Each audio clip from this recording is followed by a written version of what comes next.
Hello everyone, आज date है 12 सितंबर 2022 और द हिंदू न्यूज एनालिसिस में आपका स्वागत है। इस वीडियो में हम द हिंदू की इम्पोर्टेंट न्यूज को एग्जाम के पॉइंट ऑफ व्यू से डिस्कस करेंगे। नीचे डिस्क्रिप्शन बॉक्स में Telegram channel volcano IAS academy का लिंक दिया हुआ है। आप Telegram channel volcano IAS academy के साथ में जुड़ सकते हैं। वहां पर हर exam means UPSC, state PCS and other exams के पॉइंट ऑफ व्यू से काफी इंपॉर्टेंट इन्फॉर्मेशन आप सभी के साथ में शेयर की जाती है। तो चलो स्टार्ट करते हैं। वीडियो को स्टार्ट करेंगे एक ज्योग्राफिकल मैप क्वेश्चन के साथ में। और आज आपका क्वेश्चन ये है कि लुजोन स्ट्रेट को आपको मैप में व्यू करना है। फिर इससे रिलेटेड हर इंपॉर्टेंट फैक्ट्स को एंड इंफॉर्मेशन को कमेंट बॉक्स में टाइप करना है। कल हमने आपसे क्वेश्चन पूछा था गोबी डेजर्ट को लेकर के। तो गोबी डेजर्ट को अगर हम मैप में व्यू करें, गोबी डेजर्ट मंगोलिया कंट्री के southern part and northern China के बीच में लोकेटेड है। पूरे वर्ल्ड में जो कोल्ड डेजर्ट है उनमें से एक है गोबी डेजर्ट। द हिंदू को डिस्कस करने से पहले मेंटोरशिप प्रोग्राम के बारे में हम डिस्कस कर लेते हैं। 2023 में अगर आप यूपीएससी का एग्जाम दे रहे हैं और अगर आपको लगता है कि रेगुलेटरी आपके लिए एक मेजर इशू है आपकी स्टडी स्ट्रेटजी में, तो आप हमारे मेंटोरशिप प्रोग्राम के साथ में जुड़ सकते हैं। इसमें हमारे जो मेंटोर हैं वो आपको आपके सिलेबस को इस तरीके से डिवाइड करते हैं डेली बेसिस पर, ताकि प्रीलिम से पहले आप अपने सिलेबस को कंप्लीट भी कर पाए और उसको रिवाइज भी कर पाए। इसमें आपका जो स्टैटिक पार्ट और आपका जो करंट अफेयर पार्ट है उसको इंटीग्रेटेड फॉर्म में आपका प्रिपेयर करवाया जाता है। द हिंदू को अगर हम डिस्कस करें तो फर्स्ट इंपॉर्टेंट न्यूज है फ्रंट पेज पर, और न्यूज रिलेटेड है अरुणाचल प्रदेश स्टेट को लेकर के। आप सभी को पता है कि इंडिया जो है वो अपनी बॉर्डर एरियाज को सिक्योर करने की कोशिश कर रहा है। काफी लंबे टाइम से काम चल रहा है और इसमें अगर हम बात करें तो बॉर्डर रोड ऑर्गेनाइजेशन जो है वो अपना एक इम्पोर्टेंट रोल प्ले कर रहा है इंडिया की नॉर्दर्न पार्ट की, नॉर्थ ईस्ट पार्ट की जो भी बॉर्डर एरियाज है उनको सिक्योर करने के लिए। तो यहाँ पर अरुणाचल प्रदेश जो स्टेट है वहाँ पर कुछ इस तरीके के इशू देखने को मिल रहे हैं कि वहाँ पर काफी ज्यादा फॉरेस्ट जो है, फॉरेस्ट रिजर्व जो है वो लोकेटेड थे, लेकिन बॉर्डर रोड ऑर्गेनाइजेशन ने यहाँ पर रोड कंस्ट्रक्शन करने के लिए इन फॉरेस्ट रिजर्व को एक तरीके से खत्म कर दिया है। यहाँ के जो विलेजर्स हैं वो काफी लंबे टाइम से अपनी फाइट भी कर रहे हैं इन फॉरेस्ट को बचाने के लिए।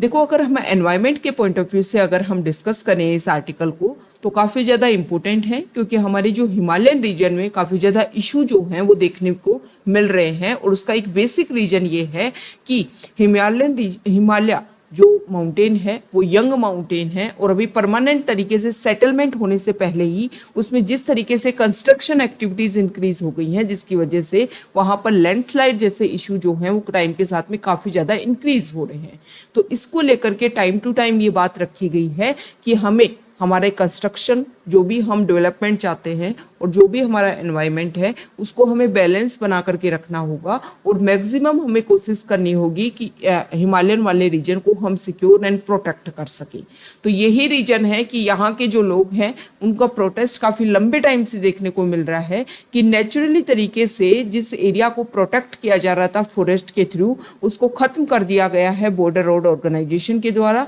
ताकि यहाँ पर एक रोड जो है उसका कंस्ट्रक्शन करवाया जा सके। तो यहाँ पर बताया गया है कि देखो, एक पास है सेला पास जो स्ट्रेटेजिक पास है तवांग वाले रीजन में जाने के लिए। तो यहाँ पर नयुक माडोंग जो एरिया है जो लगभग सी लेवल से 8,389 फीट की ऊंचाई पर लोकेटेड है। और यहाँ पर अगर हम बात करें तो 1962 के टाइम में भी, मतलब जो वॉर देखने को मिली थी उसी को ध्यान में रखते हुए ये एक ऐसा एरिया है जहाँ पर बुद्धिस्ट स्टाइल वॉर मेमोरियल भी लोकेटेड है। ओके, तो यहाँ पर ये रीजन माना जा रहा है कि जो विलेजर्स हैं उनका ये मानना है कि more than 80% of the 36 square kilometre sacred forest has been destroyed for an alternative strategic road to Sela. Road construction करने के लिए जो भी यहाँ पर फॉरेस्ट रीजन था उसका 80% एरिया को डिक्रीज कर दिया गया है, डिमिनिश कर दिया गया है। तो यहाँ पर बॉर्डर रोड ऑर्गेनाइजेशन जो है वो हमारे लिए इम्पोर्टेंट हो जाता है। दूसरा यहाँ पर यह भी बात रखी गई है कि एनजीटी को लेकर के यहाँ पर क्वेश्चनिंग की गई है कि एनजीटी में हम क्या करेंगे, इस चीज को एक तरीके से टैकल करने की कोशिश करेंगे, लेकिन ये बोला जा रहा है कि जो भी इशू है वो काफी लंबा टाइम इसको लेकर के खिंच गया है। तो यहाँ पर सबसे पहले बॉर्डर रोड ऑर्गेनाइजेशन की अगर हम बात करें तो 1960 के टाइम में जो हमारे प्राइम मिनिस्टर थे पंडित जवाहरलाल नेहरू, उन्होंने इस इनिशिएटिव को स्टार्ट किया। मिनिस्ट्री ऑफ डिफेंस के अंडर आता है बॉर्डर रोड ऑर्गेनाइजेशन, और इसमें ये पॉइंट इसलिए स्टार्ट किया गया कि हमारे इंडिया के नॉर्थ और नॉर्थ ईस्ट वाले पार्ट जो हैं उनको हमें सिक्योर करना है, और इसी के लिए SPT development means road construction जो है वो बॉर्डर एरियाज में स्टार्ट होनी चाहिए। इसीलिए बॉर्डर रोड ऑर्गेनाइजेशन जो है, इस ऑर्गेनाइजेशन का जो कंसेप्ट है वो एग्जिस्टेंस में आया था। नेक्स्ट है एनजीटी। देखो एनजीटी जो है उसको 2010 में एस्टेब्लिश किया गया था ताकि हमारा एनवायरनमेंट से रिलेटेड जो भी इश्यूज है उनको स्पीडी तरीके से हम सॉल्व कर सकें। हमारा इंडिया जो है वो 3rd नंबर का कंट्री बन गया था ऑस्ट्रेलिया और न्यूजीलैंड के बाद में कि एनवायरनमेंट से रिलेटेड हमने कोई स्पेशल जो ट्राइब्यूनल है उसको एस्टेब्लिश किया है। और अगर हम बात करें डेवलपिंग कंट्रीज में, तो डेवलपिंग कंट्रीज में हमारा जो इंडिया है वो 1st नंबर का कंट्री बन गया था कि एनवायरनमेंट से टारगेट करते हुए हमने कोई स्पेशलाइज्ड एनवायरनमेंट ट्राइब्यूनल एस्टेब्लिश किया है।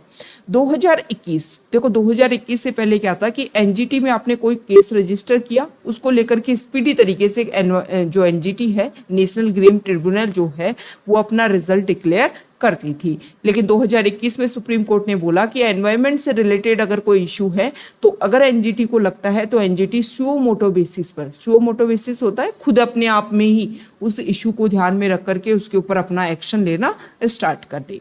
ये जो एनजीटी है मैक्सिमम जो हमारे इंडिया के इम्पोर्टेंट एक्ट हैं वो इसके अंडर आते हैं। 2 एक्सेप्शन है वो आपको ध्यान में रखना है। एक तो है 1972 का वाइल्ड लाइफ प्रोटेक्शन एक्ट, और दूसरा है 2006 का जो फॉरेस्ट एक्ट है वो एनजीटी के अंडर नहीं आते, उनको एक्सेप्शन में रखा गया है। तो ये आपको 2 इंपॉर्टेंट फैक्ट है, कुछ इंपॉर्टेंट फैक्ट है एनजीटी को लेकर के जो हमारे लिए इंपॉर्टेंट है। नेक्स्ट इंपॉर्टेंट न्यूज़ है, देखो रशिया और यूक्रेन जो है उसके बीच में लगभग हम बात करें तो फरवरी 2022 से इशू चल रहा है। हालांकि जो एक बेसिक जो था इस इशू का वो काफ़ी लंबे टाइम पहले ही स्टार्ट हो गया था, और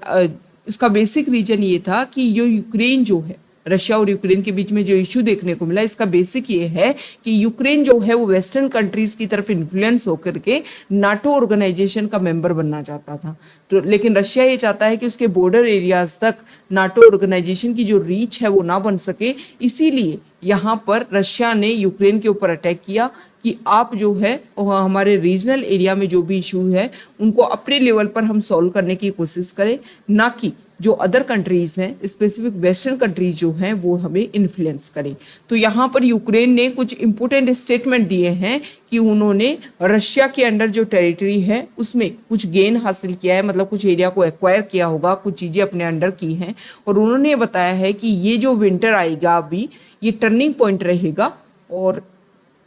यूक्रेन जो है दोबारा से अपनी टेरिटरी को दोबारा से गेन कर पाएगा। ओके, तो यहाँ पर यूक्रेनियन जो ट्रूप्स हैं वो कोशिश कर रहे हैं कि जिस तरीके से जो भी रशिया ने जिस तरीके से टेरिटरीज को अपने अंडर किया है उनको दोबारा से एक्वायर किया जा सके। तो रशिया और यूक्रेन का जो एरिया है उनको हम थोड़ा सा डिस्कस कर लेते हैं। ये रशिया है और ये है यूक्रेन वाला पार्ट। यहाँ पर जो मैक्सिमम पार्ट है इस वाले रीजन में अगर हम देखें तो ये तो स्टार्टिंग से ही लुहांस्क और डोनेस्क ये 2 एरिया ऐसे हैं जो कुछ सेपरेटिस्ट के द्वारा गवर्न किए जा रहे थे, जिनको रशिया का सपोर्ट देखने को मिल रहा था। तो यहाँ पर अगर हम बात करें तो ये क्रीमिया का रीजन यूक्रेन का, जिसको 2014 के टाइम में रशिया ने एक्वायर कर लिया था, और यही बेसिक रीजन रहा था कि जो G8 ग्रुप है उससे रशिया को बाहर कर दिया गया और दोबारा से G7 ग्रुप जो है वो एग्जिस्टेंस में आया, क्योंकि किसी अदर कंट्री की जो इंटीग्रिटी है उसकी जो सॉवरेनिटी है उसको आप क्या करने की एनक्रोच करने की कोशिश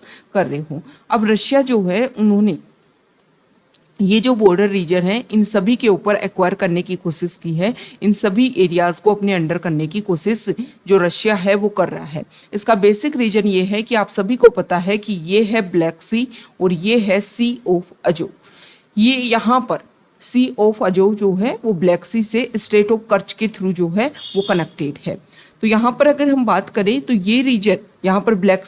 सी के बाद में सी ऑफ मार्मरा जो है वो एजियन सी से कनेक्टेड है, और फिर लास्ट में एजियन सी जो मेडिटेरियन सी का पार्ट है, मतलब इसके थ्रू जो है वो यूक्रेन अपने रिलेशन जो है वो मेंटेन कर सकता है अदर कंट्रीज के थ्रू। तो रशिया जो है इन वाटर बॉडीज के ऊपर अपनो जो डोमिनेशन है वो इंक्रीज करने की कोशिश कर रहा है, ताकि यूक्रेन के पास में जो भी वेपन सप्लाई है या जो भी अदर तरीके की एक्टिविटीज जो एक तरीके से हेल्प करने की कोशिश कर रहे हैं अदर कंट्रीज, वो इजीली ना कर पाएं। तो ये कुछ बेसिक रीजन है। यहाँ पर अगर हम बात करें तो ये जो रीजन है इसके टाइम पे कुछ टाइम पहले हमने देखा था कि यहाँ पर जो स्नेक आइलैंड है इसको भी अपने अंडर कर लिया था रशिया ने, लेकिन कुछ टाइम के बाद में दोबारा से रिगेन किया है यूक्रेन ने। तो इन्हीं पॉइंट्स को लेकर के जो यूक्रेन है उनका ये मानना है कि जल्दी जो है वो हम रशिया को यहाँ से रिमूव करके अपनी जो भी टेरिटरी हैं उनको दोबारा से एक्वायर कर लेंगे। तो देखो यहाँ पर कुछ टर्म कुछ एरिया जो है वो न्यूज़ में रहता है, ठीक है, जैसे मरियापोल वाला रीजन या अदर रीजन, तो आपको पता होना चाहिए कि कौन से एरिया में वो लोकेटेड है। बहुत बार बहुत सारे एग्जाम में इस तरीके की लोकेशन बेस्ड जैसे आपको मैप दे देंगे और उसमें 3-4 पॉइंट्स जो हैं वो आपको इस तरीके से डोटेड के थ्रू जो हैं वो शो कर दिए जाते हैं, और ऐसे इस तरीके से इनको क्लियर कर दिया जाएगा कि ABCD। तो आपको बताना होगा कि कौन सा एरिया कहाँ पर लोकेटेड है। तो जब भी कोई एरिया न्यूज़ में रहता है तो उसको लेकर के आपको क्लियरली होना चाहिए कि वो कौन सी तरफ जो है कौन सी डायरेक्शन में लोकेटेड है। ओके, नेक्स्ट इंपोर्टेंट आर्टिकल है, यहाँ पर जो इमेज आपको शो हो रही है ये केरला में जो बोट रेस होती है उसी के बारे में यहाँ पर बता रखा है कि पंबा जो रिवर है वहाँ पर ओनम जो फेस्टिवल होता है, आप सभी को पता है कि ओनम फेस्टिवल के सेलिब्रेशन के टाइम में केरला में इस तरीके की बोट रेस जो है वो देखने को मिलती है। तो केरला में अरानमुला में जो बोट रेस जिसको उतिरथी बोट रेस के नाम से जानते हैं, और पंपा रिवर में ये जो बोट रेस है वो कंडक्ट करवाई जाएगी। देखो केरला जो स्टेट है वहाँ पर ओनम फेस्टिवल के टाइम में इस तरीके की जो बोट रेस है वो ऑर्गेनाइज करती जाती रही है। और ये जो अरनमुला जो बोट रेस है ये एक ओल्डेस्ट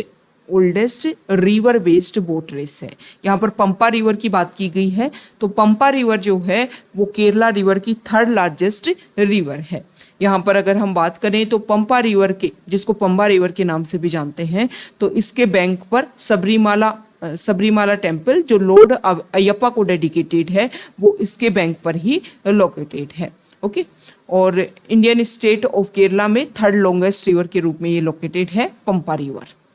नेक्स्ट इंपोर्टेंट न्यूज़ है एडिटोरियल पेज पर, और यहाँ पर जो फर्स्ट आर्टिकल है अभी एक जर्नलिस्ट मिस्टर कप्पन को जो रिलीज किया गया है, सुप्रीम कोर्ट ने यहाँ पर UAPA एक्ट के बारे में कुछ बेसिक बात बोली है। देखो अभी हमने कुछ रिपोर्ट डिस्कस की थी कुछ टाइम पहले, और कुछ जो है वो डाटा भी डिस्कस किए।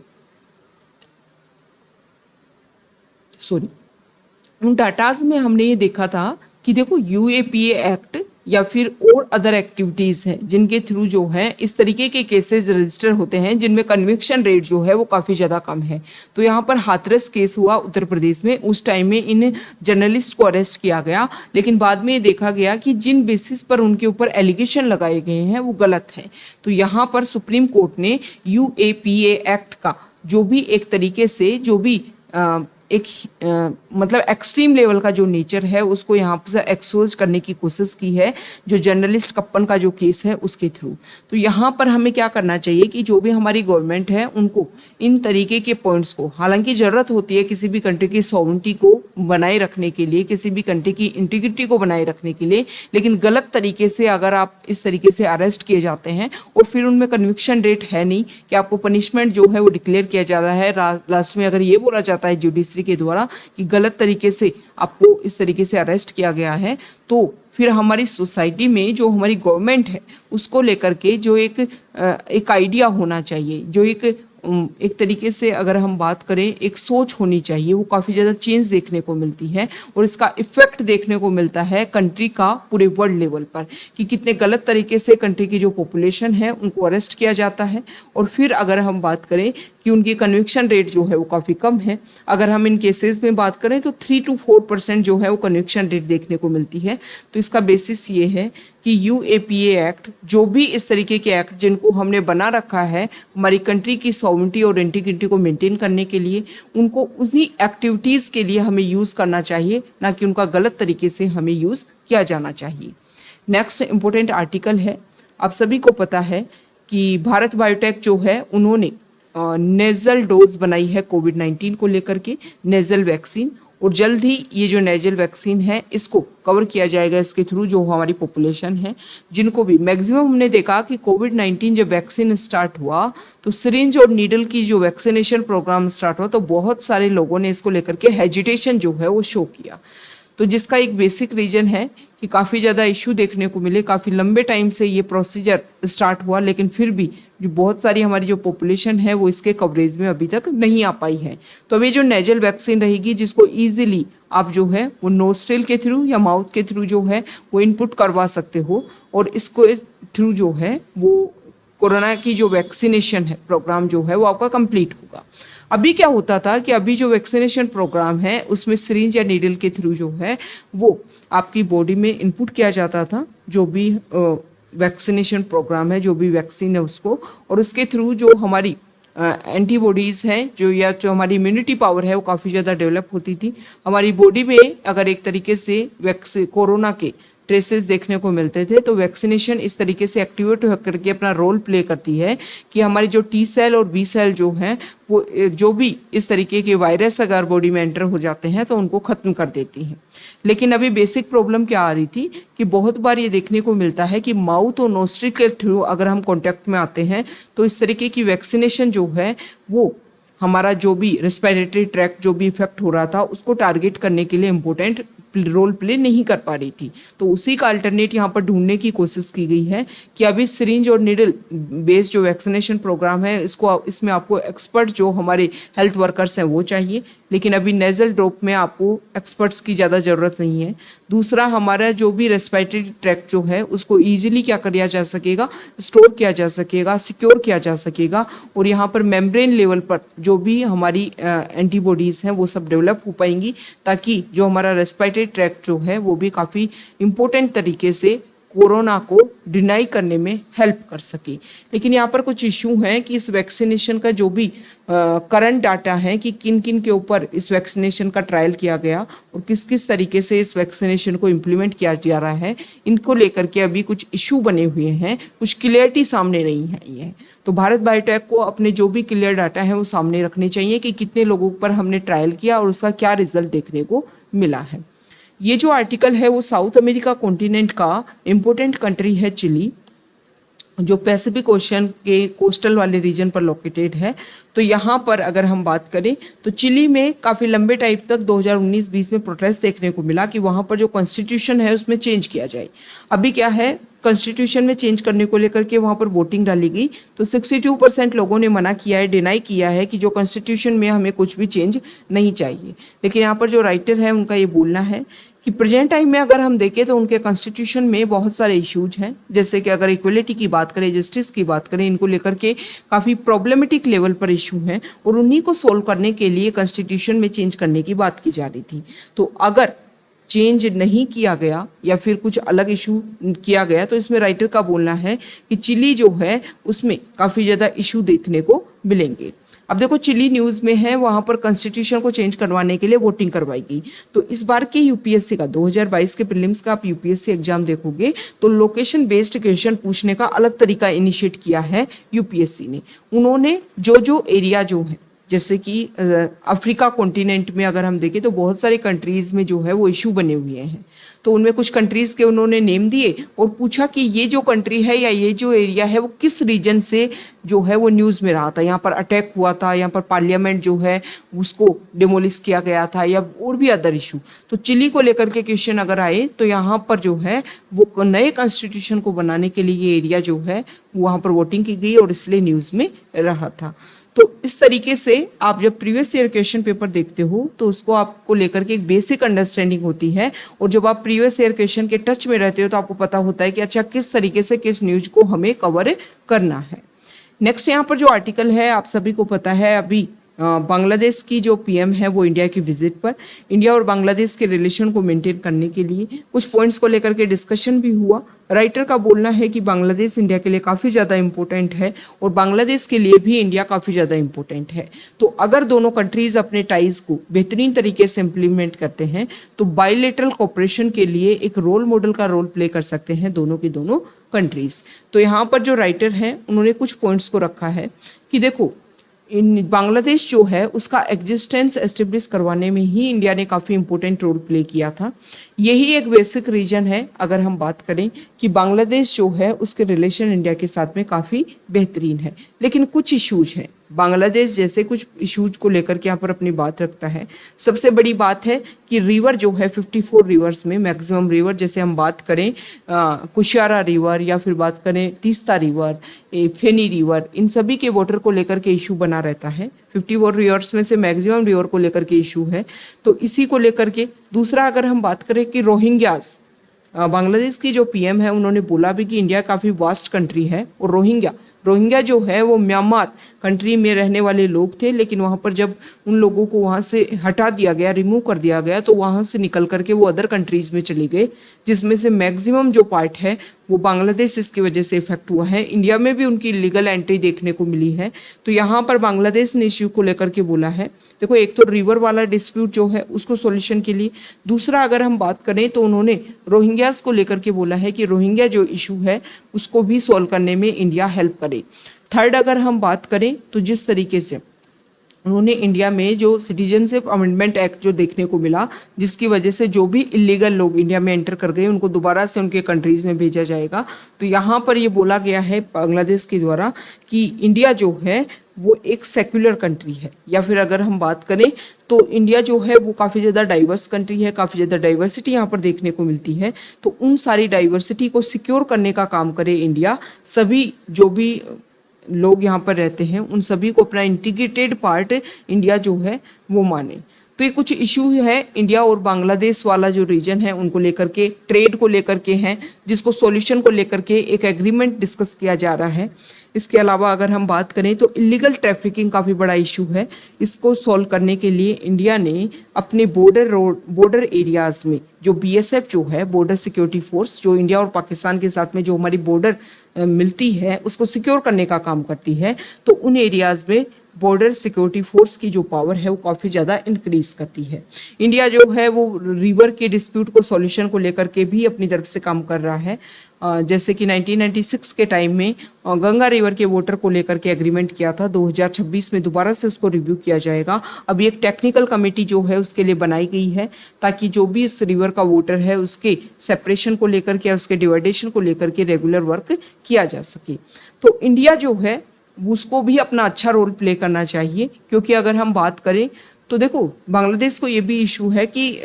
चाइना के साथ में और इंडिया के साथ में अगर बांग्लादेश एक बैलेंस रोल प्ले करे कि इंडिया जो है और चाइना जो है दोनों के साथ में उनके अच्छे रिलेशन है, लेकिन किसी भी कंट्री को दूसरे कंट्री की वजह से वो इन्फ्लुएंस करने की कोशिश ना करे या फिर किसी भी कंट्री को दूसरे कंट्री की वजह से डिच करने की कोशिश ना करे, तो बांग्लादेश के साथ में जो हमारे रिलेशन है वो काफ़ी बेहतरीन रहेंगे। ओके,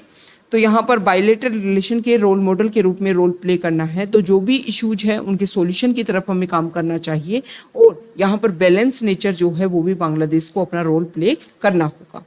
नेक्स्ट इंपॉर्टेंट आर्टिकल है पेज नंबर 7 पर, और यहाँ पर देखो कश्मीर वाला जो रीजन है उसमें अगर हम बात करें तो काफ़ी लंबे टाइम से इशू देखने को मिल रहा है। ऐसा नहीं है कि प्रेजेंट टाइम में वहाँ पर प्रॉब्लम क्रिएट हुई है, काफ़ी लंबे टाइम पहले से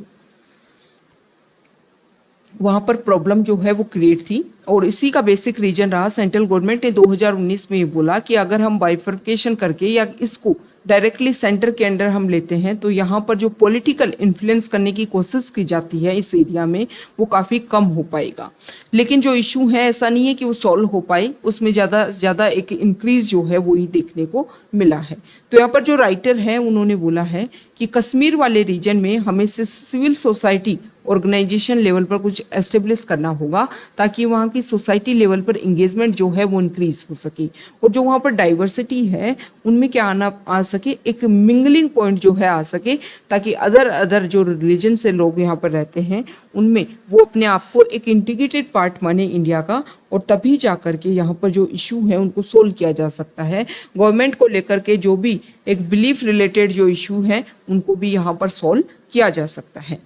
नेक्स्ट इंपोर्टेंट आर्टिकल है, कल भी हमने डिस्कस किया था कि जो अडॉप्शन पॉलिसी को लेकर के इंडिया में जो नए रूल्स एंड रेगुलेशन लाई गए हैं उसी के बारे में यहाँ पर बताया गया है। तो देखो, अडॉप्शन पॉलिसी की अगर हम बात करें तो अभी हमारे इंडिया में क्या था, 2 लॉ के अकॉर्डिंग जो है वो अडॉप्शन पॉलिसी को फॉलो किया जाता है। अडॉप्शन पॉलिसी मतलब बच्चों को अडॉप्ट करना। ओके, तो यहाँ पर हमारे इंडिया में 2 लॉ है, Hindu adoption and maintenance act 1956 and juvenile justice act 2015। तो अभी कुछ चेंज किया गया है और इसमें बोला गया है कि अडॉप्शन पॉलिसी के तहत जो पहले पावर जो कोर्ट के पास थी वो अब डिस्ट्रिक्ट मजिस्ट्रेट को पावर दी जाएगी, उनको एम्पावर्ड किया जाएगा कोर्ट के बजाय, ताकि जो है सारे के सारे जो भी केसेज हैं कोर्ट में उनको अब जो है डिस्ट्रिक्ट मजिस्ट्रेट सोल्व करेंगे और जो भी अडॉप्शन पॉलिसी है उसको रेगुलेट करने की कोशिश करेंगे। तो अब इसमें ये बताया गया है कि बहुत सारे केसेज जो हैं वो कोर्ट में पेंडिंग है, अब उनको ट्रांसफ़र किया जाएगा। कुछ केसेज जैसे कल हमने डिस्कस किया था कि 2019 से एक विमेन जो है वो इस प्रोसीजर में लगी हुई हैं, लेकिन अब जाकर के एक बच्चा जो है उनको दिया जा रहा है और उसमें भी अब ये रिवाइज्ड रूल्स हैं, इसकी वजह से प्रॉब्लम्स क्रिएट होगी। तो यहाँ पर ये बताया जा रहा है कि जो भी पहले काफ़ी लंबे टाइम से जिसमें काफ़ी लंबा टाइम लग रहा था जिन इश्यूज में, अब उसको दोबारा से स्टार्ट होने में काफ़ी लंबा टाइम जो है वो खिंच जाएगा। हमारे इंडिया में कारा जो एजेंसी है वो कंप्लीट वर्क करती है इन अडॉप्शन पॉलिसी को लेकर के in country and inter country. कारा के बारे में अगर हम बात करें तो कारा को इसीलिए बनाया गया था, हेग कन्वेंशन 1983 के अंडर जो है वो अपने यहाँ पर जो भी पॉलिसी है उसको इम्प्लीमेंट करने की कोशिश करती है, ताकि इंटर कंट्री लेवल पर अगर जो बच्चे हैं उनको इलीगल तरीके से भेजा जाता है तो उन इशू को जो है रेगुलेट और मॉनिटर कर सके। तो यहाँ पर ये बोला गया है कि देखो वैसे ही हमारे इंडिया में जो अडॉप्शन पॉलिसी है वो काफ़ी ज़्यादा स्ट्रिक्ट है और अब ये जो रिवाइज्ड रूल्स हैं उसकी वजह से जो प्रॉब्लम है वो काफ़ी ज़्यादा इंक्रीज हो जाएगी। लगभग 3,3500 बच्चे जो हैं वो एक साल में हमारे इंडिया में अडॉप्शन पॉलिसी के तहत दिए जाते हैं। मतलब काफ़ी टफ रूल्स जो हैं वो इंडिया ने इसको लेकर के इम्प्लीमेंट कर रखे हैं और टाइम टू टाइम जो भी पेरेंट्स जो हैं या जो भी पर्सन एक तरीके से अप्लाई करता है अडॉप्शन पॉलिसी को लेकर के, काफ़ी लंबे टाइम के बाद में उनको लेकर के रिव्यू किया जाता है, डिस्कशन किया जाता है, तब जा कर के जो अडॉप्शन पॉलिसी है उसको रेगुलर किया जाता है। नेक्स्ट इंपॉर्टेंट आर्टिकल है, राजस्थान स्टेट जो है वहाँ पर Indira Gandhi urban employment guarantee scheme जो है लॉन्च की गई है। अब इस आर्टिकल में बताया गया है कि ये स्कीम जो है वो राजस्थान में अभी कांग्रेस की गवर्नमेंट है तो उनको 2023 में जो इलेक्शन होंगे उसमें हेल्प करेगा ये स्कीम। देखो जिस तरीके से 2006 में मनरेगा स्कीम लाया गया कि रूरल एरियाज में लोगों को जॉब प्रोवाइड करवाई जा सके, कुछ फिक्स डेज डिसाइड किए गए कि इतने दिन जो है वो आपको साल भर में जॉब दी जाएगी। सेम इसी तरीके से Indira Gandhi urban employment scheme Rajasthan में, इसमें एक साल में 100 दिन की जॉब दी जाएगी और वो ही जैसे गाँव में काम किया जाता है वैसे ही शहरों में मेंटेनेंस का काम, जैसे कि पेड़ पौधे जो हैं उनको करवाना या फिर जो पाथवे हैं उन सभी को क्लीन करवाना, या फिर अगर हम बात करें जो हमारी हेरिटेज है उनको सिक्योर करने में इनका काम रखा जाएगा। अब देखो इम्पोर्टेंट है, कोविड के टाइम के बाद में इस तरीके की जो एक्टिविटीज़ हैं वो काफ़ी ज़्यादा इंक्रीज़ हो गई हैं। इसका बेसिक रीज़न ये रहा कि अगर हम बात करें तो रूरल एरियाज़ में तो एग्रीकल्चर सेक्टर फिर भी है जिसके ऊपर लोग डिपेंडेंट रह सकते हैं, लेकिन अर्बन एरियाज़ में इस तरीके की जो जॉब प्रोवाइडेशन है वो इम्पोर्टेंट है, क्योंकि उनको अपने आप को सर्वाइव करने के लिए कोई जॉब भी होती है जिससे वो अपनी आपकी लाइवलीहुड को चला सकते हैं। तो इस तरीके की डिमांड की जा रही थी और इस तरीके की राजस्थान स्टेट ने अलाउ भी किया है। 18 से 60 साल के जो एज ग्रुप के जो बच्चे हैं 18 से 60 साल के जो भी पर्सन है वो इसमें अप्लाई कर सकते हैं। ओके, हमारे इंडिया की जो भी पॉपुलेशन है। अब इसमें ये बताया गया है कि क्या राजस्थान में ही इस तरीके का प्रोग्राम है, क्या अदर स्टेट में नहीं है? तो ऐसा नहीं है, हमारे इंडिया के जो अदर स्टेट हैं उनमें भी इस तरीके का जो प्रोग्राम है वो लॉन्च किया गया है। जैसे कि केरला में Ayyankali urban employment guarantee scheme, urban wage employment initiative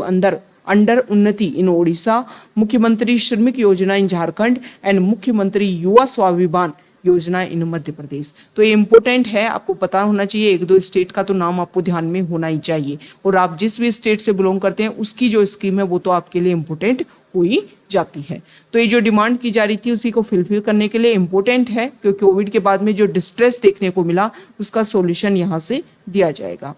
next important article है पेज नंबर, यहाँ देखिए पेज नंबर 12 पर। तो यहाँ पर यहाँ देखिए 17A जो प्रोग्राम है, जो प्रोजेक्ट है हमारे इंडिया का, उसमें जो थर्ड स्टिल्ट फ्राइजेट जो है तारागिरी, उसको लॉन्च कर दिया गया है। तो यहाँ पर ये बताया गया है कि इस प्रोग्राम के अंडर जो है ये प्रोजेक्ट 17A जो है, इसमें 4 इस तरीके की जो भी फ्राइजेट हैं उन सभी को लॉन्च करना, और इसमें 2 जो हैं उनको पहले इंस्टॉल कर दिया गया है, और अब ये 3rd नंबर का जो है इसको इंस्टॉल किया गया है। 4th and final ship was laid on June 28, okay. और यहाँ पर बताया गया है फर्स्ट शिप जो थी, या according to the official estimated cost इस प्रोजेक्ट में 25,700 करोड़ का आया है। और इसमें फर्स्ट शिप जो थी उसका नाम था नीलगिरी, सेकंड शिप थी उसका नाम था उदयगिरी, और जो 3rd शिप है जो उसका नाम है तारागिरी। तो ये नेम जो है वो हमारे इंपॉर्टेंट हो जाते हैं। इन प्रोजेक्ट को लेकर के क्वेश्चन पूछ ले जाते हैं, डिफेंस को लेकर के क्वेश्चन आते हैं तो वहाँ पर पूछ ले जाते हैं कि कौन से प्रोजेक्ट में कितने जो इस तरीके की इनिशिएटिव लॉन्च करने थे और उनके नेम क्या क्या हैं। देखो आप सभी को पता है कि टीबी को एलिमिनेट करने के लिए जो हमारे एसडीजी गोल्स हैं उनके अंडर अगर हम बात करें तो 2030 जो है वो टारगेट है वर्ल्ड का, लेकिन इंडिया ने इसके लेकर के, हमारे प्राइम मिनिस्टर ने एक इनिशिएटिव, एक स्कीम लॉन्च की है, प्रधानमंत्री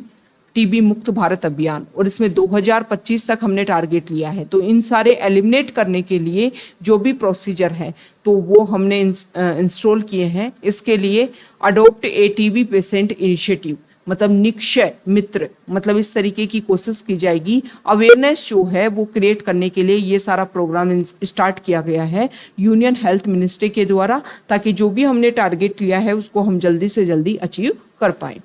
तो ये आज का हमारा द हिंदू न्यूज़पेपर का डिस्कशन था। अगर आप यहाँ तक आए हैं, वीडियो आपको अच्छा लगा है तो प्लीज़ वीडियो को लाइक कीजिए, शेयर कीजिए और चैनल को सब्सक्राइब कीजिए। Okay, thank you.